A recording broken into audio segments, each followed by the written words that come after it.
What if I told you that the most internationally popular show this season is also arguably the worst animated? What if I told you this series is entirely in 3D and would lose an animation contest to Ruby being its only competitor? And what if I told you that it was one of the most wholesome, innocent, and entertaining shows of this season?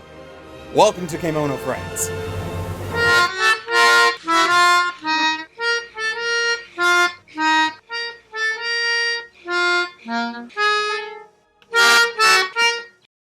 Kemono Friends is a show that has a little bit of everything for everyone. It takes place in this mysterious park where the animals have transformed into anthropomorphic humans with clothing reminiscent of their animal forms. And it is a magical land where everyone gets along because we are all friends here.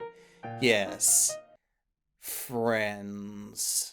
It's fitting that the series takes place in a zoo because the show itself feels like it has something for everyone, just like an amusement park. You like cute girls? We got cute girls. You like animals? We got information about animals. You like road trip movies? We got a fantastic road trip for you here, folks. You like post-apocalyptic settings? Gabon-chan here is the only human in the show, and she doesn't even remember who she is. But human technology and ruins lie everywhere, just waiting to be explored.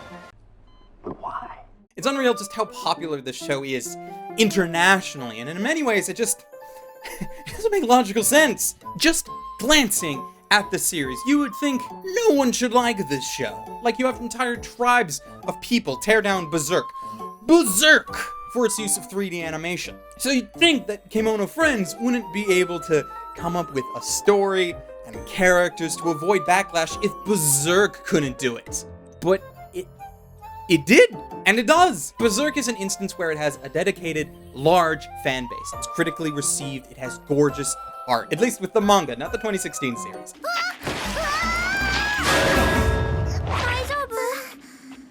Kemono Friends doesn't come with that extra burden.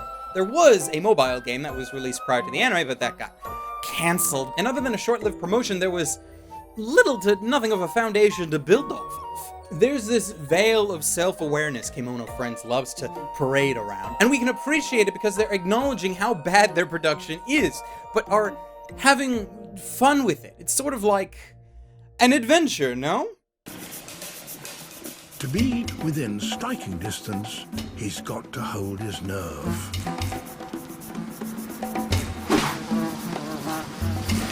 Got one.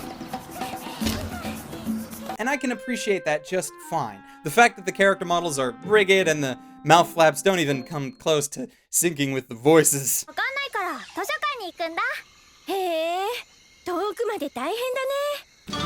Wait, let's watch the lip sync, okay?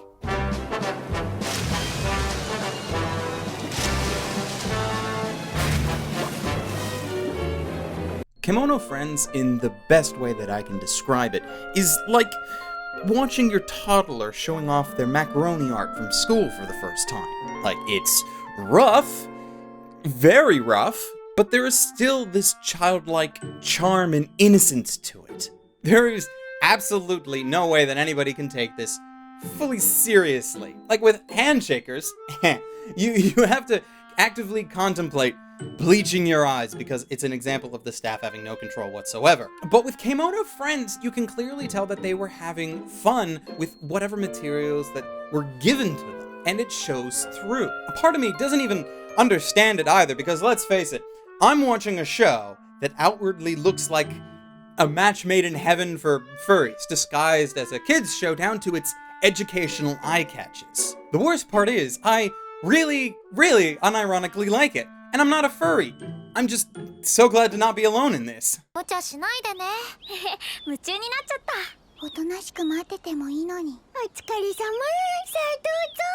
setting of the park and the loose goal that our characters have changes the dynamic of the story. It's not just one-off episodes of these wacky characters doing wacky things like other shows. It's a journey that the two main characters take, and the friends that they meet along the way. It's a zoo, so the show isn't limited to the species of animals and their geographic locations for the sake of accuracy.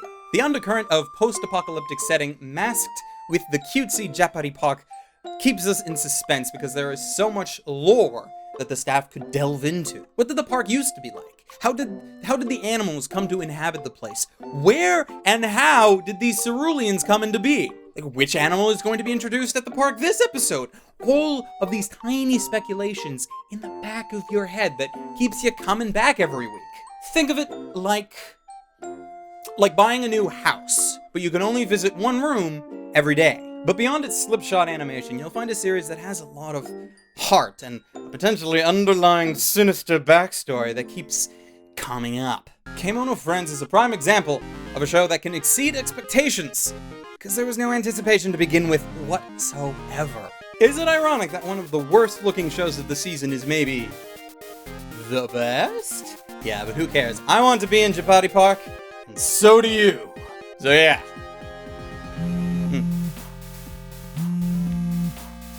Oh, hey, the new episode's out. Timing! Well, at least I know what I'm doing later. Bye.